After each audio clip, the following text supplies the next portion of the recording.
पर सन्नाटा था। जोर जोर से हवाएं चल रही थी।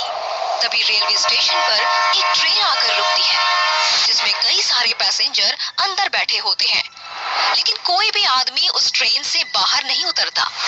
सभी लोग अपनी खिड़कियां बंद कर लेते हैं कि तभी अंदर से एक औरत अपने पति से कहती है, सुनिए जी, इस स्टेशन पर कोई उतर नहीं रहा, ट्रेन आगे क्यों नहीं बढ़ रही और सबने अपनी खिड़कियां क्यों बंद कर ली?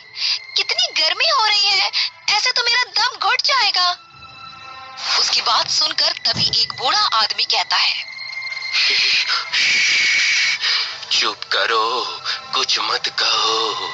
अगर अपनी और हमारी जान की सलामती चाहती हो तो भगवान के लिए चुप रहो।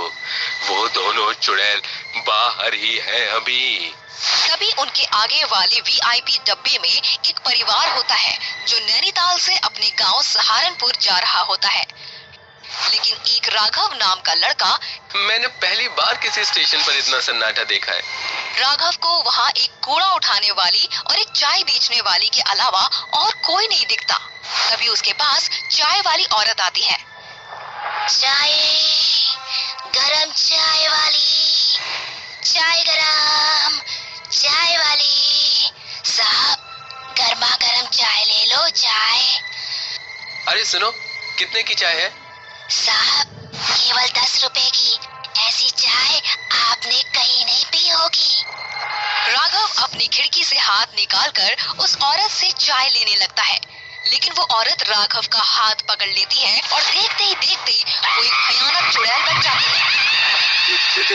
चुड़ैल, भगवान, ये चुड़ैल कहाँ से आ गई? बचाओ, अरे मुझे कोई बचाओ।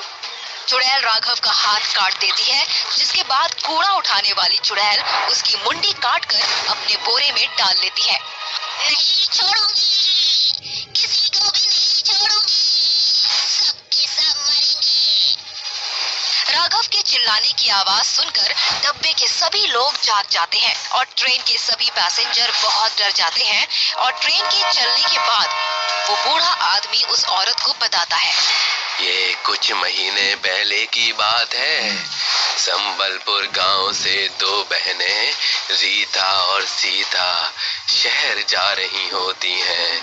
वो दोनों ट्रेन में बैठ जाती हैं, जिसके बाद ट्रेन चलने लगती है। तभी रीता सीता से कहती है, बहन, अगर चाचा ने हमें अपने घर में नहीं रखा तो हम इतने बड़े शहर में क्या करेंगे?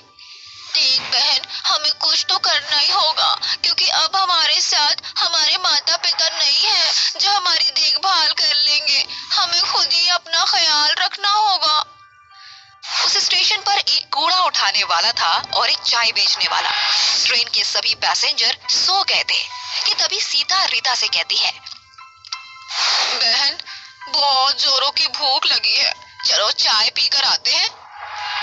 वो दोनों बहनें सुनसान स्टेशन पर ट्रेन से उतर जाती हैं, जिसके बाद सीता चाय लेने जाती है।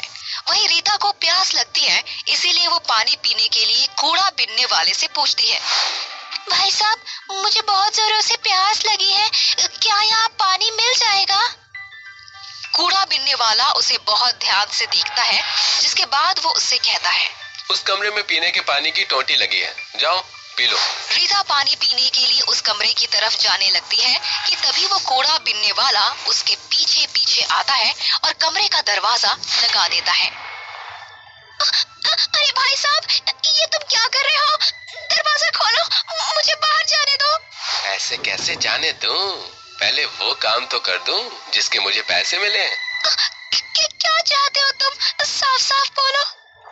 रीता बहुत डर जाती है। इतने में वो आदमी एक खंजर निकालता है और उसके दोनों हाथ और उसकी मुंडी काट देता है। रीता वहीं मर जाती है। उसे मारने के बाद वो आदमी चाय वाले के पास जाता है। जब सीता कूड़े बिनने वाले के हाथ में खून से लथपथ खंजर देखती है तो वो डर जाती है, लेकिन तभी पीछे से चाय वाला उसका मुंह दबाकर उसे वहीं ले जाता है जहां उसने उसकी बहन रीता को मारा था। ये तुम क्या कर रहे हो? तुमने मेरी बहन को मार दिया। सीता कुछ कहती इससे पहले उस आदमी ने उसके दोनों हाथ और उसकी मुंडी काट दी। उस दिन दोनों बहनें मर जाती हैं। उनकी मौत क्यों हुई, आज तक इस बात का पता नहीं चला। सरकार ने भी उन दोनों बहनों की मौत का पता नहीं लगाया। लेकिन उस दिन के बाद वो दोनों बहनें भयानक चुड़ैल बन गईं, जिसके बाद वो रेलवे स्टेशन से उतरने वाले हर एक पैसेंजर के हाथ और उनकी मुंडी काट देती हैं। लेकिन अगर ऐसे ही रहा तो वो दोनों चुड़ैल तो कई लोगों को मार देंगी। हाँ बिटिया, मैं जानता हूँ।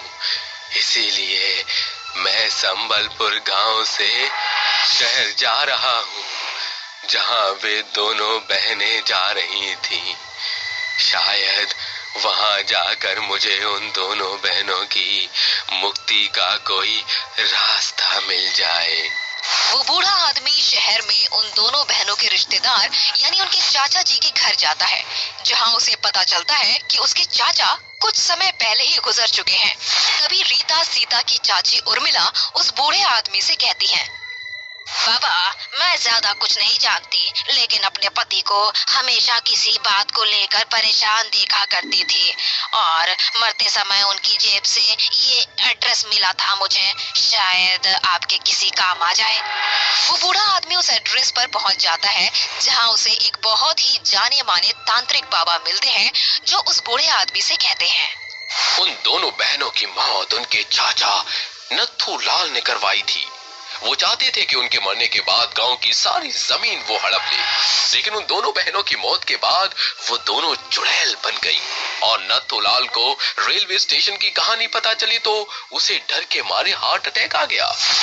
बाबा, मेरी मदद करो उन दोनों बहनों को मुक्ति दिलाने में। उन्हें मुक्ति नहीं मिली तो वो ऐसे ही सबको मारती रहेंगी। वो बूढ़ा आदमी तांत्रिक बाबा को रेलवे स्टेशन लेकर जाता है और जैसे ही रात के 3 बजते हैं, वो दोनों चुड़ैल सामने आती हैं और जोर जोर से हंसने लगती हैं। चले जाओ यहाँ से, ये रेलवे स्टेशन मेरा है, मैं सबको मार दूंगी। हम तो तुम्हें केवल यहाँ तुम्हारी मौत का कारण बताने आए थे। हमारी मौत का कारण? तांत्रिक उन दोनों को उनकी मौत का कारण बताता है, जिसे सुनकर वो दोनों रोने लगती हैं। तभी तांत्रिक बाबा उसके चाचा नाथूलाल की आत्मा को बुलाते हैं और इसके बाद नाथूलाल गिड़गिड़ाते हुए दोनों चुड़ैलों से माफी मांगता है। बिटिया, हमका माफ कर दो, हमसे बहुत बड़ी गलती हो गई। मुझे अपनी गलती का बहुत पछतावा है। जैसे मैं इस दुनिया को छोड़कर चला गया हूँ, तुम भी मुक्त हो जाओ। ये सच बात है कि अक्सर अपने ही हमें धोखा देते हैं, लेकिन अब हमारा यहाँ रहना भी ठीक नहीं है। हम दोनों मुक्ति चाहते हैं। तभी तांत्रिक बाबा उन दोनों के ऊपर पवित्र जल छिड़क देता है, जिससे वो दोनों चुड़ैलें जलने लगती हैं और उन्हें मुक्ति मिल जाती है।